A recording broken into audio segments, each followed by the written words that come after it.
dalam kekristenan, kitab suci itu bukan hanya diyakini sebagai wahyu Tuhan, sesuatu yang dinyatakan Allah kepada nabi-nabinya, kepada orang-orang yang dipercaya untuk menuliskan firman-Nya. Tetapi dalam satu aspeknya, kitab suci adalah kesaksian sejarah. Ini ditulis oleh para saksi mata yang hidup sejaman dengan Yesus, yang bersama-sama dengan Yesus.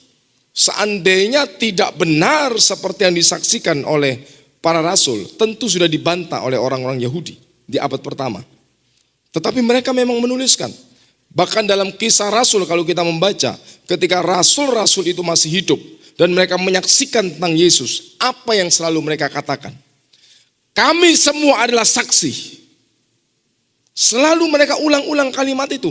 Artinya kami yang mengalami secara pribadi. Kami melihatnya bahwa ia bangkit dari kematian. Dan mereka rela mati demi pengakuan itu.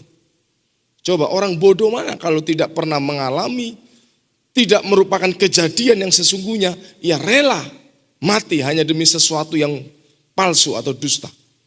Tetapi karena rasul-rasul itu memang mengalami, mengenal Yesus secara pribadi setelah kebangkitannya dari kematian. Seperti pengakuan Thomas, my Lord and my God. Ya Tuhanku, ya Allahku. Pengakuan yang mencapai puncaknya setelah mereka melihat.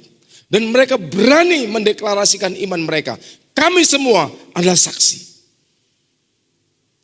Artinya mari kita mengenal Dia sesuai dengan pernyataan kitab suci. Di luar sana mengatakan Yesus sekedar nabi, Yesus manusia biasa. Sumbernya dari mana? Kalau dari informasi yang ditulis sekian abad setelah kekristenan, apakah itu layak dipercaya? Sedangkan apa yang kita baca dalam kitab Injil, itu kesaksian para saksi mata. Dalam metodologi ilmu sejarah, satu dokumen sejarah itu dianggap lebih valid kalau ia ditulis dekat dengan peristiwa yang terjadi. Kapan penulisan Injil? Sebelum abad pertama Masehi sudah selesai. Tahun 90-an terakhir Injil Yohanes itu ditulis oleh Rasul Yohanes, murid Yesus.